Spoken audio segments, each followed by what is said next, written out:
All right, welcome back now. 12 minutes back. 4. I forgot to drink water when I had that break.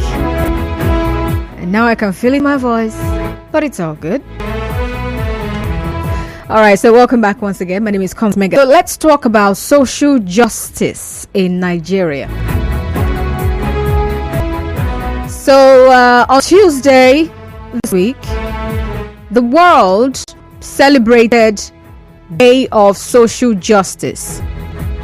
And of course, it's an annual global celebration that highlights the importance of promoting social justice. And there's a way to do this by addressing issues, for example, employment, poverty, exclusion, gender inequality, human rights, and social protection. Now, there was a theme, and the theme for this year, should I say was or is? Bridging gaps, building alliances. And of course, that theme was actually chosen by the United Nations to emphasize the importance of collaboration and partnership in addressing the world's challenges. All right. And so what we are looking at is the preparedness of Nigerian youths to champion social justice. Now, when we talk about people who championed social justice, there are so many names that we can mention. If we go outside the shore of Nigeria, we have the likes of Martin Luther King, very popular name. We have the likes of Rosa Parks. We have the likes of Nelson Mandela. And then when we come back home here, we could mention people like Fela Anikulapo Kuti and even his mother. We also have the likes of Fani Faweimi. We also have the likes of even recently as well, the activist, what's her name now, Aisha Yusufu, and so many other people. Or I can't really mention everybody right here, right now, but that gives you an idea of what we are talking about when we say championing social justice in Nigeria. And of course, the preparedness of Nigerian youths to champion social justice. Now, I have a very simple question for you on social media, or if you're sending me a message via WhatsApp. So the question I'm asking is, how should youths ensure that their activism leads to tangible changes in the society? How should Nigerian youths ensure their activism, whether online or offline, leads to tangible changes in the society? Well, joining me to expatiate on this particular conversation about the preparedness of Nigerian youths is a civil rights activist. He has so many caps, but that's the one he's wearing today. Francis Matthew, welcome to the show. Thank you for having me. All right, welcome again. So before I get into trade union and NLC, let's just start off with social justice. First of all, I'd like to hear from you how you define social justice, and perhaps why you think it's important for Nigeria. Okay, well, social justice, in the context I like to talk about, it has to do with equitable distribution of the resources, the opportunities, the privileges available in a society to everyone in that society.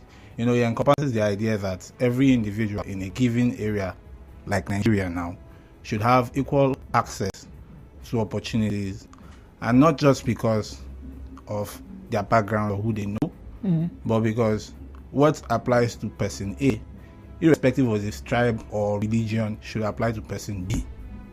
That's what social justice should be about. Not one set of rules applying to this group of people, another set of rules applying to this group of people. What you have is an inequitable society, and then most times it breeds chaos. Can hear of different times when it happened, the Rwanda issue. Most of those things amounted or resulted from social injustice. So you see, the key thing is equity, recognizing the diversity of everyone and including everyone in what's going on in that environment. Now, for the Nigerian context as well, what would you say are perhaps the most pressing social justice issues facing Nigeria today? Human rights, that's number one, like it's on the top corner. Human rights, the right to freedom of association, the right to exist, the right to live and let live. You see, apart from the fact that most Nigerians feel like second-class citizens in their own country, They feel like, yes, they do like there's a feel like, mindset. yes, there's a mindset. They feel like, okay, there's this class of people, probably because they are politicians or because they have access, they can get the better job opportunities irrespective of their qualifications. Now, I go out, I graduate with first class, for example, and you ask him, you're not going to apply for a job. He tells you, nah, those jobs have been reserved for senators and all the politicians. There's no need going that route. I'm just going to go into business or just try to do buying and selling. Wow. Okay, so human rights, that's the one that you think is the most pressing. All right, so coming back to how Nigerian youths can actually effectively champion social justice, before we get to that, let's now touch on the story that broke before we even came up to have the conversation. The Trade Union Congress backed out of the planned 2-day nationwide protest declared by the Nigerian Labour Congress. And this was over the high cost of living, inflation, insecurity, and hardship in the country today. And they gave their reason. They say, oh, yeah, well, you guys did not carry us along after 14 days expired, right? So I was talking to you outside the studio, and I was like, a lot of Nigerians put their hopes on the TUC and the NLC. You know, they are the ones that should go and do the championing or whatever for us. We'll just hail them from behind, right? So do you think that perhaps there's some level of ignorance, there's a knowledge gap that's causing this? I won't call it a knowledge gap. I'll call it what Nigerians are used to. But it's never worked. No organization, no group of people have been able to actually drive change when it comes to social justice in any society. Most times you find out that it's either a group of people who have decided to take it upon themselves, or an individual who has decided to serve as a beacon. And in the case of the people you mentioned earlier, like Martin Luther King, Malcolm X, and the rest of them. See, if we keep depending on these people, like I was telling you outside, I wasn't surprised. You know, when the news broke, I wasn't surprised. It wasn't something like, it's not unexpected. One way or the other, they will find a way to make them compromise. They'll find all these trade unions, they'll break them in pieces, the divide and rule, divide and conquer strategy would always play. Then there will be disagreement. How many times have they come up to say, hey, we're going to strike, we're going to do this, we're going to do that? And at the end of the day, maybe a night before, few hours before, they come on radio and they tell you that we have called it off. Some will say, okay, it's because they've gotten what they want. But what did you call the strike for in the first place? You were part of it. You decided that, okay, we want to bring the attention of government to these issues.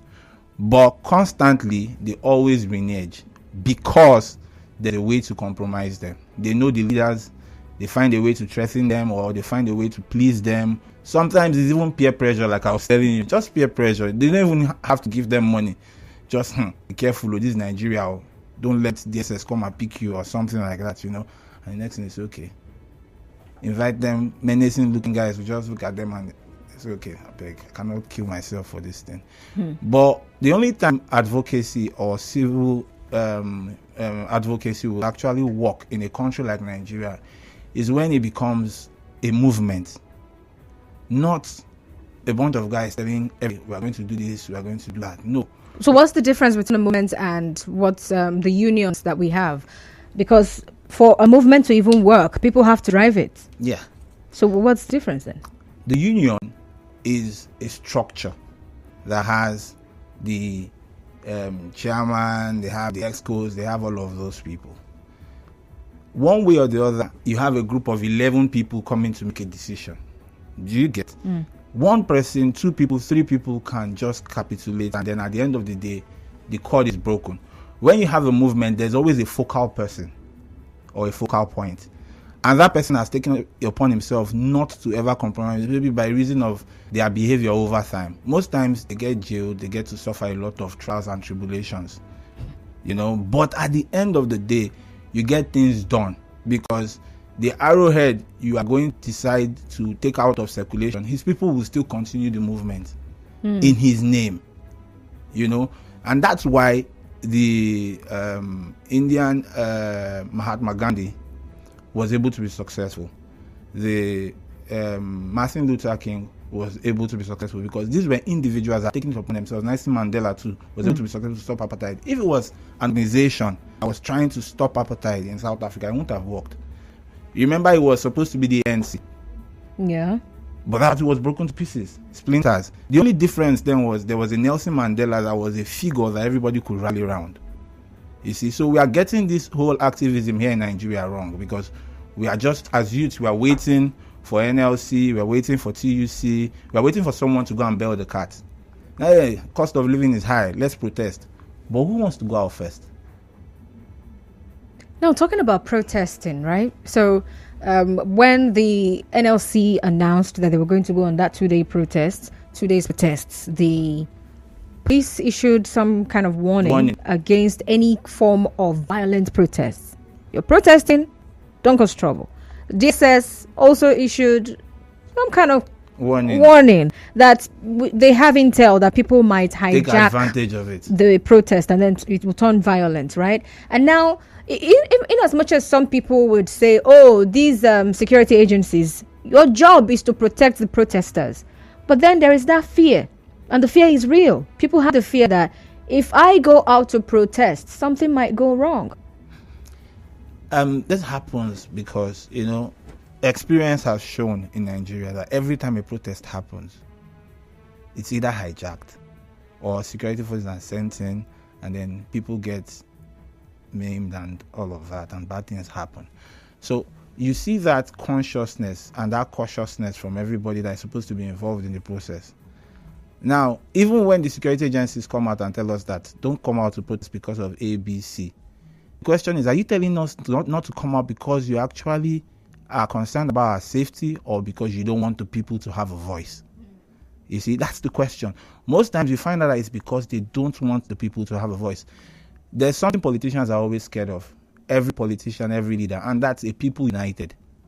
When the people unite for a common purpose, common goal, be it social injustice, be it human rights, be it high cost of living, and whatever you have. We'll go on a break, sorry. Right. We'll be right back. Give your child a head start with Premier Academy's future-focused education.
right, welcome back now. 29 minutes gone past 4.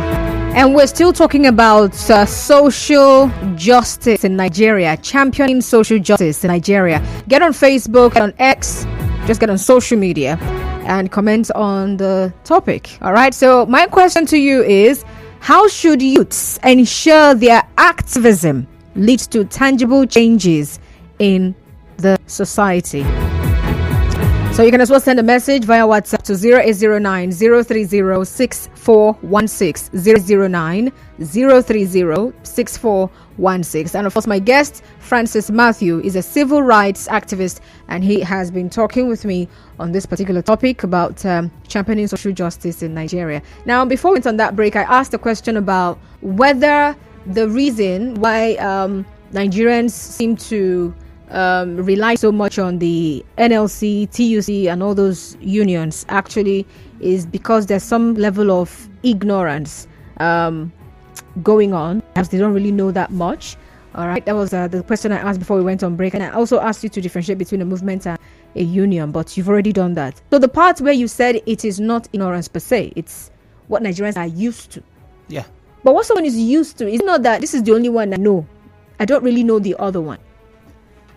If you've been doing the same thing the same way, expecting a different result from what you've been getting, then that's no longer ignorant. That's either laziness, okay, or you just choosing to just be stupid, because if, for example, I know that every time I put my faith in person A, he goes there and does what he likes, and the next time he comes to me and says, don't worry, this time I'll change, I still give him that trust again. He goes there and does the same thing, and he comes third time and he says the same thing. I keep doing it, and I've done it to like the 8th time, the 9th time. That's no longer ignorance. That's me just choosing to be lazy because I don't want to find an alternative means of getting things done, or me just choosing to be just allow him make a fool out of me continuously. Maybe because I'm enjoying it, or maybe because I just like the whole as matters around it. But whatever the reason is. What if it's a situation of someone not really knowing that there is actually something better, that there's another way this thing can be done? Perhaps this is the only person you've known for a very long time to do this for all people before you even came on board, and so you feel like okay, this is the only way this can be done. Maybe you don't really know. Okay, true, that could happen, but like when that happens, you get to a point where you get fed up.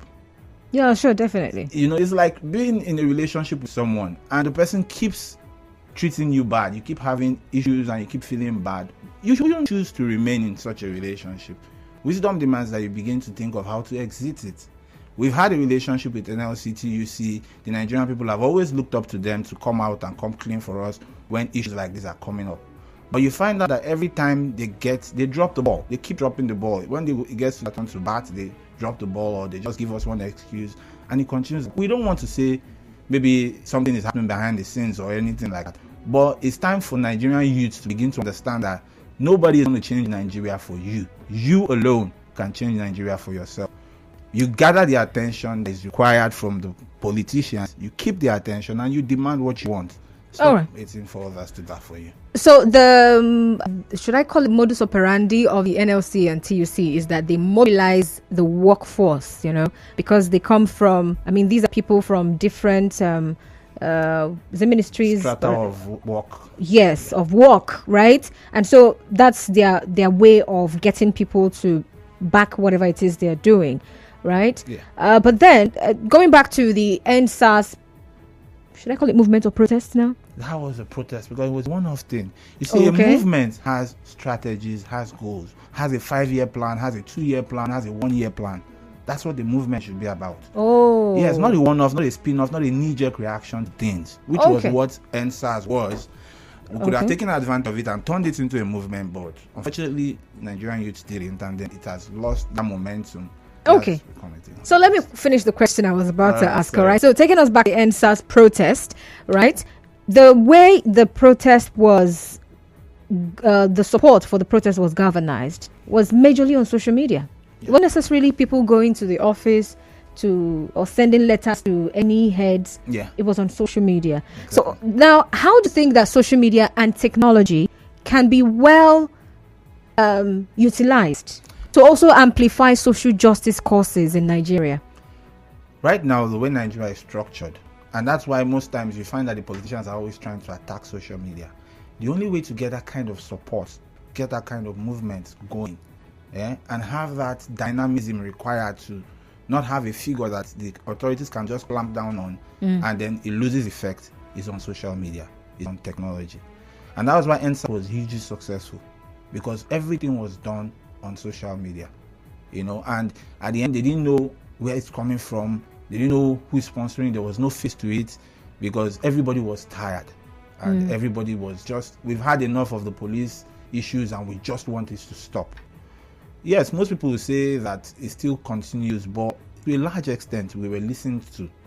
Even though it was a one-off thing, we were listening to, panels of inquiries were set up. For the first time, government actually listened to the youth, even though we don't like how it ended and all the things surrounding it. But imagine if we have that kind of far-reaching movement that can, at a spring's notice, bring up that kind of effect constantly. We'll just change the face of governance, we'll change the face of social rights in Nigeria. In fact, it will even get into Africa, if we can have that and sustain that momentum. But I just hope that the youth will to sit up and actually know that if we continue like this in the next 50 years, Nigeria is either going to be the same way it is or worse. Interesting. All right, now when talking about what's it called now, ensuring that there's, should I say, little or no social injustice? Okay, let me just put it this way. Talking about bringing an end to social injustices in the country, right? How do you suggest that government should support civil rights activists like yourself and some others to ensure that there's an end to social injustice? Because whenever the matter or the talk about protest or call for protest come up, it's as if the government just doesn't want that, because it disrupts the activity of the country. So how then should governments support people who push for people's rights? The first things first, if you see someone as your enemy, everything he or she does will be a threat to you. If you see someone as a coach or someone trying to make you better, you would encourage every advice or every step the person takes, because you think it's going to make you better. Government needs to stop seeing human rights activists, social injustice activists as threats to them or their existence. If you do the right thing, there will be nothing to be galvanizing the people against. If we get the kind of government, if we get the kind of response that is required, that the people can say, okay, we have a country we can actually be happy with, you won't have that friction. But the moment you see everything about activism as a threat to your existence, that's why government always reacts the way they do to protest. They react the way they do to every activity that says, okay, we want to get people. But you should be listening to your people, because protest is not an attack against the government. It is a conversation to draw the attention of government to certain things that maybe the government might not be aware of, president might not be aware of. There are different layers that are insulating these guys that are leading us, So this is like when you're seeing it on media, you're seeing like 1 million people out on the streets and demanding for something. And okay, this is what my people want. And see, this is what my people want. I want to be more popular with them. Let me give them what they want. And then there's no friction, because at the end of the day, he even can take that same situation and become more popular with his people. You see, that's what successful politicians who have gathered the people's trust. I don't want to name names, but there are successful politicians who have been able to garner the people's trust because they listen to what the people want per time, and they try to reflect it in their policies and what see the people as a threat. They don't see the people demanding from them as a threat, and so the conversation is allowed to go on. They even support the conversation, they learn from the conversation, and they become a better government. That's what we're looking. Wow, that's interesting. Now, I'm also interested in the fact that most times, I mentioned this some days ago on this show, that most times Nigerians are quick to point fingers at the federal government when things are not going right, forgetting that there is a state government. Some people still remember state government, but it's as if they don't remember that there is a local government that should actually start some things or do some things for them. And so even when we're talking about perhaps some of the systemic injustices in Nigeria, people are not remembering that we have local government chairman, Some people don't even remember that they even have councillors. They're thinking, oh, president. Even for issues that ordinarily they should take to their local government chairman. So how do we even get people to start reasoning in that order? That would boil down to proper education, one, and then let the government actually function as a decentralized government. You see, what's happening in Nigeria, yes, we're practicing a decentralized system of government, but everything still boils down to Abuja. Mm-hmm. So in the mind of the common man, everything happens in Abuja. When you just talk, oh, it's Abuja. The other day they came on TV and they said about 30 billion was disbursed to state governments for this period. Nobody knew that. And very few people will hear that. But you see that most people will be like, what is the president doing? What has he done? Because people are What taught, are the senators doing? What are the senators doing? People are taught to focus on the center. Not understanding that the local government has a role to play, and it's because of the way the local government is being treated. You know, a local government man is more like an appendage to probably a governor somewhere. He wants to decide everything that happens in the local government. But this system of government, you're elected, they were elected. They should be allowed to do what they would do. Just like the president wants to determine what happens in the states of some governors, which shouldn't be the case. Yeah. You know, he should focus more on essential this thing. But the Nigerian system is why do people think like that? Wow, amazing. Well, let's get to the phone lines now. And back to the question I'm asking you. How should youths ensure that their activism leads to tangible changes in the country? All right. The numbers to call are 0817-923-0002. 0817-923-0002. You can also call 0817-923-0007. 0817-923-0007. And then I'm taking messages, so you can send them via WhatsApp to 0809-030-6416. Get on Facebook and drop a comment right there as well. Nigeria Info 92.3 PH, or you can tweet at Nigeria Info PH. The views and opinions shared on this program do not represent the position of Nigeria Info FM. Nigeria Info, let's talk.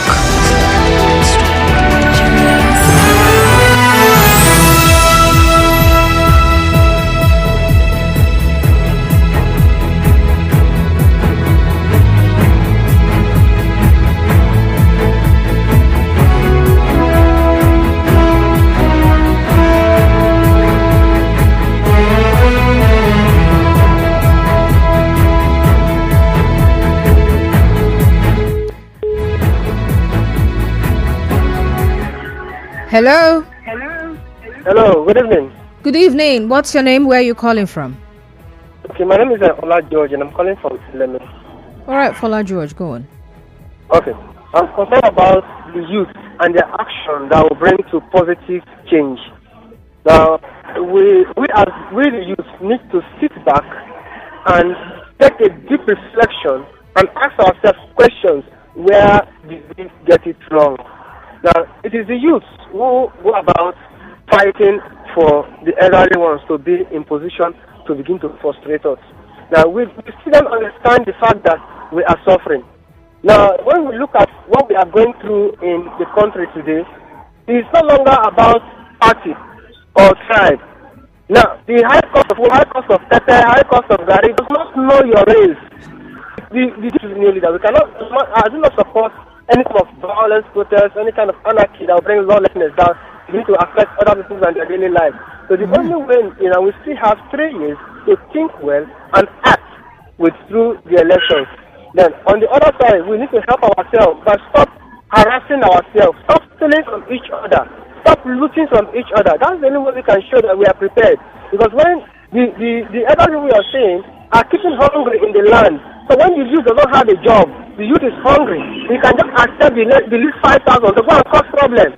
All right. So I think we need to sit back and look at the problem. Where did we get it wrong? And the challenge we have now as youth is that the level of illiteracy among us is overshadowing those who have sense. Those who are into all manner of violence, they don't even listen. Even when you come to tell them that this thing we are doing is wrong, they will fight you for advising them. So until we get those kind of youth and rewatch their brain, let them see things the right way, we are not going any forward as youth. Thank you very much. Hello, AGK from SAS Road. Go on, please. Yeah, good evening. How are you doing? I'm fine, thank you. Welcome. Go on. Okay. We are talking about the inputs of the youth towards our leaders to be accountable and in delivering good governance, right? We're talking about how youths can ensure that their activism leads to tangible changes in the society. It is very, very simple. Please, with due respect, can I ask for an express permission to express my feelings? I don't know what you mean by express permission. This is a radio station. When we understand, Madam Speaker, it's not funny when we treat very important issues with kid gloves. See, the point here is that it has gotten to that stage where we need not pet words. The media can help us, just like when the answers started brewing. Okay, it started gathering momentum, and all of a sudden, it grew to the heights that everybody expressed what happened that period. See, these are corrupt political elites. I don't think they would change with protest alone. So that's the thing. So the conversation, right? It's not about protest. I'm talking about activism generally. I'm making a statement. Okay. I have not even concluded. You're already concluding on my Madam Speaker. No, you have to be fast. Other people are waiting on the line, please. Let there be a revolution or a military takeover. The worst of military is... All right, thank you very much for calling. Hello, Susie from Erema. Yeah, good evening. Good evening, sir. Go on. I commend your guest in the studio for giving us a premise on which we can build our own premise on this discussion. The issue of social justice and all our views, actually the struggle towards the rational human society, is actually advanced by Karl Marx, who actually fought for the workers at the time, deriving his own idea from Hegel at that time. What was their own idea before that time? It's just the same thing we begin to talk about. What is the idea of a Nigerian youth as it? Because I don't forget about the Young to Run bill that was actually submitted and signed by President Buhari. This is actually an idea on social justice and injustice that has been meted against the people of this country, vis-a-vis the youth. But how far has that particular bill gone? Now, Karl Marx will begin to tell you that even human dignity has been exchanged to him for money as a commodity. So to this extent, we believe that people who want to come into talking about social justice are beginning to look at the commercial profit, want to make ends meet, not actually for the duty and responsibility of sanitizing the society as the case may be, for bringing justice and freedom down to creating a responsibility where we begin to see how things will begin to work for us. That's the reason why you see people like Jennifer Hemi that you mentioned, they actually worked and went to prison for donkey time.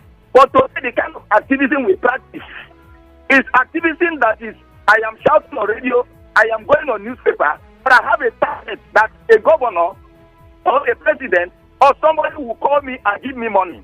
To that extent, my mind already is turned into commodity where I am selling what I'm supposed to do for the society for money. To that extent, my integrity will be questioned. Activism does not act like that. I remember the issue of Olo Soyinka, who actually provided a theory that is called pirate. At the time when students were being a kind of intimidated in universities, he came up with that projection with some other people. At the end of the day, they achieved it, but there was also a deviation to the extent that we begin to have what is called cultism today. These are the SSs. If you look at it very well, these are how things are supposed to be done. Mandela achieved it because he was able to sell out his own person, looking for duty, and then begin to look at what to profit the South Africa at the time he was there. Not because he was actually looking for commercial profit and all have you. So for me, I believe that for us to achieve it as youth and as a people, we should first consider duty and not money. Because where we begin to make our lifestyle a commodity, where we begin to make our interest a commodity, then money is there for those who don't have integrity to buy you over and at the end of the day silence you. All right, thank you very much, Susie. You know, while he was talking, what came to my mind, I remembered something you said off the mic, that when someone is for activism to be truly effective, you need power of some sort. Yeah. So you have to get involved in politics at some level.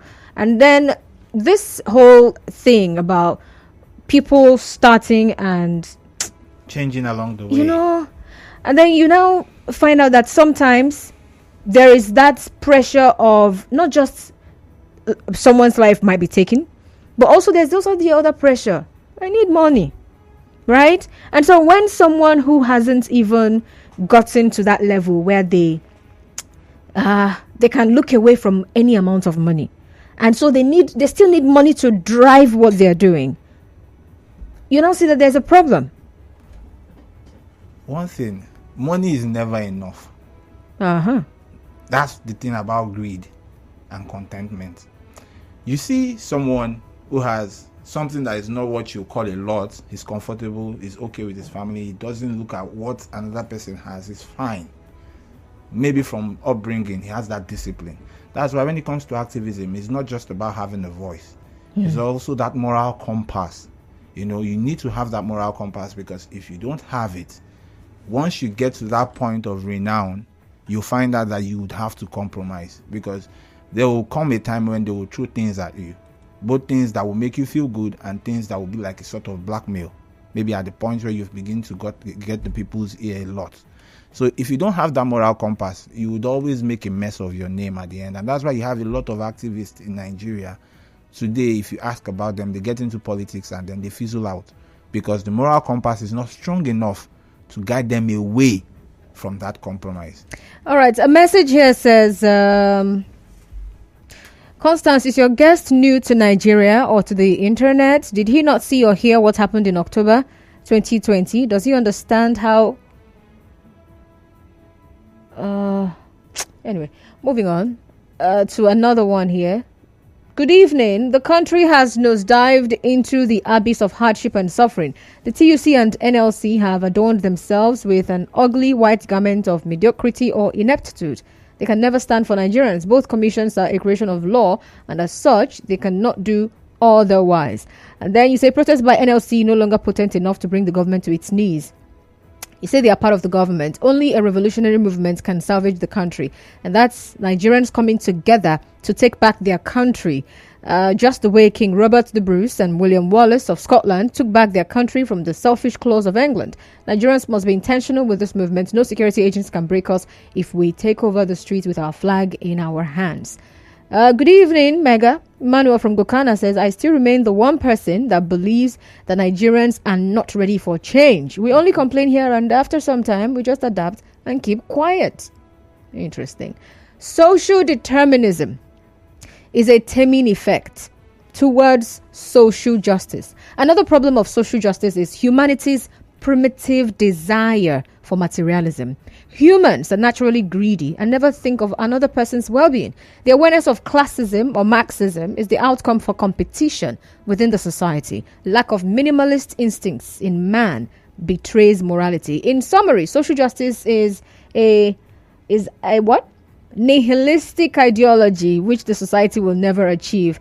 Even promoters of social justice finally get integrated and jettison their primary goal. Comrade Dom Wokiki. I mean, we have examples of people who did not jettison theirs. Yes, and we have examples of where it actually worked all over the world, and they were driven by human beings. So that it doesn't work, or it's not working in Nigeria, doesn't mean it's not doable. It's actually that the right circumstances and conditions haven't been in place yet. When the time is right and when the people are ready, you won't be able to divide them along religious lines anymore. You won't be able to divide them along political lines anymore. And at that point, the people can now speak with one voice. All right. Well, let's go on a commercial break here again. And when we come back, we'll be wrapping up this conversation. Do stay tuned.